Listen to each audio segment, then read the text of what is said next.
Hi అండి, రైతులందరికీ నమస్కారం. ఇక్కడ 200 లీటర్ డ్రమ్ములో నీళ్ళు తీసుకున్నాను అనమాట. ఈ పీపీ స్లరీ చేస్తున్నానండి. దీనికి కావాల్సిన పదార్థాలు 2 కేజీలు బెల్లం, 6 కేజీల చెక్క అనమాట. అంటే నువ్వులు పిండిగా వచ్చిన చెక్క, తర్వాత ఏరుశనగలు నూనె తీసేగా పిప్పి అనమాట. అదే చెక్క అంటారా, మేము తెలగపిండి అంటాం. ఈ 3 కలిపి ఈ 200 లీటర్ల నీటిలో కలిపి ఒక 5 రోజులు పర్మెంటేషన్ చేసుకుంటే స్లర్రీ తయారవుతుందండి. ఇది పంటలకి మంచి బలాన్ని ఇచ్చే స్లర్రీ అనమాట. ఈ పీపీ అంటే ఈ మదర్ కల్చర్ అండి, సూక్ష్మజీవుల మదర్ కల్చర్. ఇది నేను తెలుగు యువ రైతు యూట్యూబ్ ఛానల్ వారు అందిస్తున్నారండి. వారి దగ్గర తీసుకున్నాను అనమాట. నేను రోజు తయారు చేస్తున్నాను. ఒక 4 రోజులకి 5 రోజులు తయారవుద్దండి.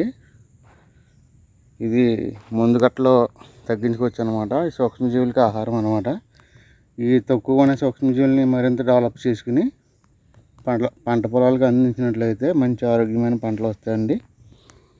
ఇదనమాట నేను తయారు చేస్తున్నది ఈరోజు. మళ్ళీ తయారైన తర్వాత అప్డేట్ ఇస్తానండి.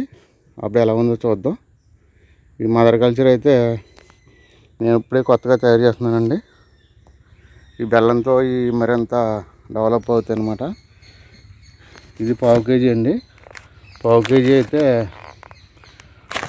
ఎకరానికి సరిపోద్దండి.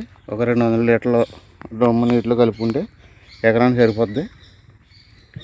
ఇది మల్టీప్లై చేసుకోవచ్చండి. మల్టీప్లై చేసుకోవచ్చు అనమాట. అంటే 50 లీటర్లు తయారైన ద్రావణం ఉంచుకొని మళ్ళీ 2 కేజీలు బెల్లం కలుపుకుంటే మళ్ళీ తయారవుద్దండి.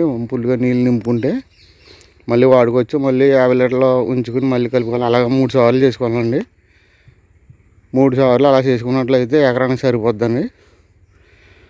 అన్ని సూక్ష్మజీవులు ఇందులో ఉంటాయండి. బలాన్ని ఇచ్చి పెస్ట్ కంట్రోల్ అన్నీ ఇందులో ఉంటాయండి. ఎవరైనా కావాల్సిన వారు తెలుసుకోవాలనుకుంటే స్క్రీన్ పైన నెంబర్ ఇస్తాను, కాంటాక్ట్ అవ్వండి.